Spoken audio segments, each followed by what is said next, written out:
حضرت آدم سے لے کر جناب عیسیٰ تک آپ سارے انبیاء کو پڑھ لیں، وہ سارے یہی کہتے رہے کہ اللہ کے رسول آنے والے ہیں، اللہ کے رسول آنے والے ہیں، وہ آنے والے ہیں۔ بس فرق اتنا ہے، وہ کہا کرتے تھے آنے والے ہیں اور ہم کہہ رہے ہیں کہ آ گئے ہیں۔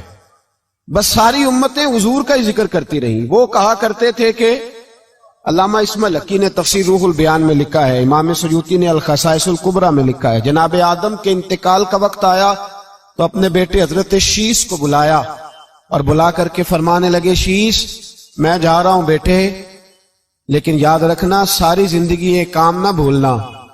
تو حضرت آدم کے صاحبزادے حضرت شیس عرض کرنے لگے، ابا جی وہ کون سا؟ کہنے لگے، ہر وقت ہر روز اللہ کے آخری نبی پر درود و سلام پڑھتے رہنا۔ انہوں نے کہا کہ والد گرامی وہ کون ہے؟ تو حضرت آدم کہنے لگے، جب اللہ کریم نے میرے اندر روح پھونکی تھی تو میں نے جنت کے درختوں اور پتوں پر لکھا دیکھا تھا، لا الہ الا اللہ محمد رسول اللہ صلی اللہ علیہ وسلم۔ ہر پیغمبر نے، ہر رسول نے، آپ دیکھیے نا، حضرت ابراہیم نے کعبہ بنایا۔ اصل بات یہ ہے کہ ہم حضور کے امتی ہیں، ہم اس طرح قدر نہیں کر پاتے جس طرح وہ لوگ آرزویں کرتے تھے۔ حضرت ابراہیم نے کعبہ بنایا، اللہ کا گھر، اللہ کا گھر۔ یہاں جو آدمی اپنے سگے بیٹے کو بھی گھر بنا کے دیتا ہے، وہ بھی اپنی بہو کو کہتا ہے میں نے بنا کے دیا، حالانکہ اپنے بیٹے کو دیا ہے۔ وہ بھی پوتوں کو کبھی کبھی بلا کے کہتا ہے تمہارے باپ نے کیا کمایا، میں نے دیا ہے۔ لوگ عادی ہیں، لیکن میرے عزیز حضرت ابراہیم نے اللہ کا گھر بنایا، اور جب بنا رہے تھے تو انداز یہ تھا کہ حضرت اسماعیل پتھر اٹھا کے لاتے تھے اور جناب ابراہیم خانہ کعبہ کی دیواریں بلند فرماتے تھے۔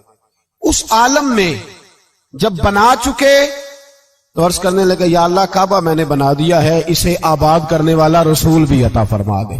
ربنا وابعث فیہم رسولا، یا اللہ وہ رسول ہمیں عطا فرما جو بڑی شانوں والا ہے۔ سارے انبیاء، حضرت سیدنا عیسیٰ علیہ السلام کہ کچھ امتی کہنے لگے، عیسیٰ مردے زندہ کر دیتے ہو، کوڑوں کو شفا دے دیتے ہو، اے عیسیٰ آپ کا ہاتھ لگ جائے تو اللہ بڑے سے بڑے برس کے مریض کو بھی شفا دے دیتا ہے، لگتا ہے سب سے زیادہ شان والے آپ ہی ہو۔ تو حضرت عیسیٰ کہنے لگے، نہیں، وَمُبَشِّرٍ بِرَسُولٍ يَأْتِي مِن بَعْدِهِ اسْمُهُ احمد، فرمایا شان والا تو وہ ہے جس کی میں تمہیں خوشخبری دینے آیا ہوں، وہ میرے بعد آئے گا اور اس کا نام احمد ہوگا، وہ اس کی میں تمہیں خوشخبری دینے آیا ہوں۔ میرے بھائی، میرے رسول کریم سید عالم صلی اللہ علیہ وسلم کے بارے میں ہر نبی، ہر پیغمبر، ہر رسول یہ کہتے آئے وہ آنے والے ہیں، اور ہم کیا کہہ رہے ہیں؟ تو ہم کیا کہہ رہے ہیں؟ فرق اتنا ہے، وہ کہا کرتے تھے آنے والے ہیں، اور ہم کیا کہتے ہیں؟ ہم کہتے ہیں آ گئے ہیں۔ عید میلاد النبی ہے، کیا سہانا نور ہے، دیکھو آ گیا وہ نور والا جس کا سارا ہی نور ہے۔ ہم یہ کہہ رہے ہیں کہ وہ آ گئے، بڑی عزت والا، بڑی شان والا۔ رب کریم بڑے بلند حوصلے والا ہے، وہ کسی کو جتلاتا نہیں کوئی شے دے کے، وہ نہیں جتلاتا، اس کو جو نہیں مانتے انہیں بھی روٹی دیتا ہے۔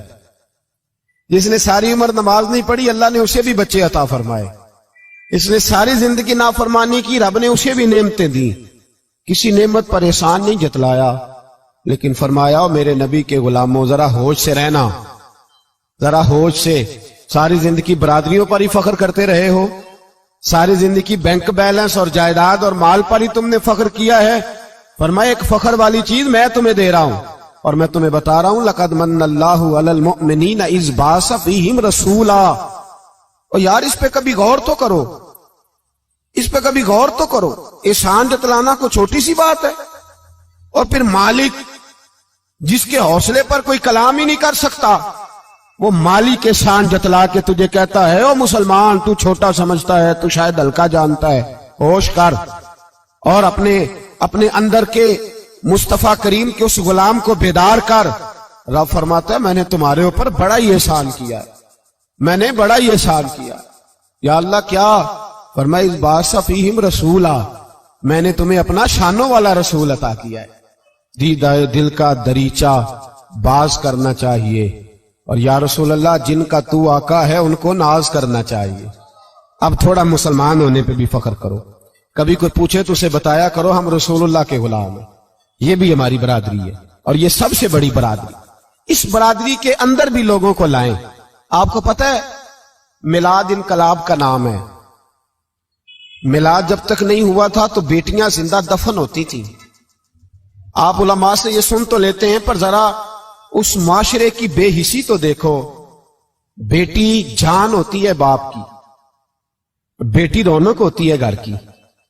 ایک آدمی کے 11 بیٹے ہیں تو مجھے ایک دفعہ کہنے لگا دعا کریں اللہ مجھے بیٹی بھی دے. تو میں نے کہا 11 بیٹے ہیں, کہنے میری تو منجی نو رونا بھی کسے نہیں, بیٹے تو نہیں یہ کام کرتے, دعا کریں اللہ بیٹی دے, میری چارپائی کے پاس تو کوئی بیٹھے. او بھائی بیٹی جو اتنے وقار والی ہوئی تو آپ پڑھیے نا, حضرت داہیہ کلبی کہتے ہیں میں موجود تھا جب وہ شخص آیا تھا. لوگ 12 ربیع الاول کے اس معاملے کو معمولی واقعہ سمجھنے لگے. نہ بھائی ہم تمہیں پیغام دے رہے ہیں یہ معمولی واقعہ نہیں. حضرت داہیہ کلبی کہتے ہیں اس شخص نے آ کے عرض کی یا رسول اللہ صلی اللہ علیہ وسلم میں نے 100 بچی زندہ دفن کی ہے, زندہ دفن. اور کہتے ہیں میری اپنی بیٹی, میں سفر پہ تھا تجارت پہ تو میرے پیچھے سے میرے گھر میں بیٹی ہو گئی. میری بیوی نے اپنے میکے جا کے چھپا دی. تو میں واپس آیا تو اس نے کہا بچہ ہوا تھا فوت ہو گیا, میں نے دفن کر دیا. جب بچی 4-5 سال کی ہوئی تو مجھے پتا چلا میری بیٹی ہے. کہتے میں اسے لایا اور میں نے اسے کہا میں تیرا باپ ہوں, تجھے تحفہ لے کے دوں گا, کھانا کھلاؤں گا. کہتے ہیں وہ میرے بالوں سے کبھی لپٹتی, کبھی میرے سینے پہ ہاتھ رکھتی, کبھی میرا ماتھا چومتی. پر میں اسے لے گیا اور لے جا کر میں نے گڑھا کھودا اور اس گڑھے میں اس بچی کو جب رکھا, اس نے باہر آنا چاہا تو میں نے اس کے سر پہ ضرب لگائی. جب چوٹ لگائی تو وہ دوبارہ گڑھے میں گری. میرا ویسے وجدان کہتا ہے کہ جب سے میلاد ہو گیا ہے آج کسی باپ کی بیٹی اگر چارپائی سے گر جائے تو شاید وہ ساری رات سو نہ سکے کہ بچی گر گئی ہے میری. کہتے میں نے چوٹ لگائی سر پہ, خون بہا تو وہ گری, میں نے مٹی ڈالی, وہ ابا جی کہتی رہی. کہتے ہیں جب اس کا وجود چھپ گیا اور اس کے چہرے پر مٹی پڑنے لگی تو اس نے ایک لفظ کہا, وہ لفظ مجھے آپ کے پاس لایا ہے. وہ بیٹی کہنے لگی اے اللہ بتا تیرا رحمت للعالمین نبی کب آئے گا. یا اللہ بڑی بیٹیاں دفن ہو گئیں, بڑی مائیں منڈیوں میں بک گئیں, غریب بڑے لٹ گئے, پریشانیاں بڑی بڑھ گئیں. اللہ بتا نا تو اسے کب بھیجے گا. اب کتنی دیر ہے, اندھیرا بڑا گہرا ہو گیا, اب نہیں جیا جاتا, اب نہیں سہا جاتا, اللہ تو کب بھیجے گا. حضرت داہیہ کلبی کہتے ہیں وہ بتا رہا تھا اور نبی کریم بار بار اپنی چادر کا پلو اٹھاتے تھے اور اپنے آنسو پوچھتے تھے.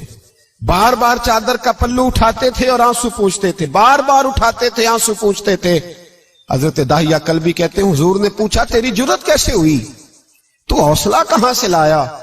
اس نے کہا محبوبہ پتہ نہیں, لیکن قربان جاؤں یا رسول اللہ صلی اللہ علیہ وسلم میں نے آج سویرے آپ کے ایک صحابی کو یہ کہتے سنا ہے کہ وما ارسلناک الا رحمتا للعالمین. تو وہ